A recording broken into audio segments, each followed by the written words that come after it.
So hi! Welcome and welcome back to my YouTube channel, and for today's tutorial guys, ituturo ko sa inyo kung paano nga ba mag-apply or kumuha ng Digital TIN ID online. So guys, para to sa mayroon ng mga existing TIN number, so dito tayo pwedeng kumuha ng ating TIN ID online. So unang-una guys is pumunta lang tayo sa website ng oros.bir.gov.ph/home. So search lang natin dito sa search bar. So, oros.bir.gov.ph/home. And then, search lang natin.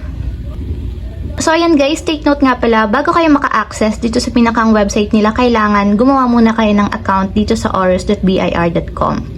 So, kung wala pa kayong account guys, meron akong ilalagay na link sa description box and nakalagay doon kung paano nga ba mag-register or gumawa ng account dito sa website. So, kung may account naman na kayo guys, ang gagawin nyo lang is ilalogin nyo lang yung inyong account. So, i-zoom in ko lang. So, tap nyo yung login. So, para to sa meron ng mga account guys. And dito naman, ilalagay nyo lang yung inyong email and then yung create ninyo na password. So, lagay natin yung email. And then, after nyo malagay yung inyong email and then password, tap nyo yung I'm not a robot. And then, after yan guys, tap na natin dito yung login. And ayan guys, pagka-login ng inyong account dito sa Oros, i-zoom in lang natin para mas makita nyo. So, dito guys, hanapin nyo lang yung Get Your Digital TIN ID. So, tap nyo lang yung Get Your Digital TIN ID. Then, after yan guys, itap naman natin dito is View Your Digital TIN ID. Then, after yan guys, i-scroll up lang natin. And punta kayo dito guys sa View Your Digital TIN ID ulit. So, tap nyo lang. And guys, ganito na yung magiging itsura ng ating Digital TIN ID. So, nasa sa inyo yan guys kung gusto nyong ipaprint. So, dapat daw meron tayong ilagay na photo. So, maglagay tayo ng picture guys. Tap nyo lang yung add photo.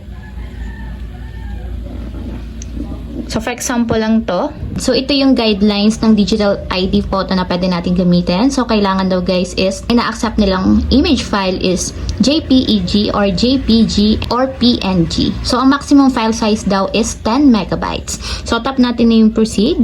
So, dapat guys na white background yung ilalagay ninyo na photo.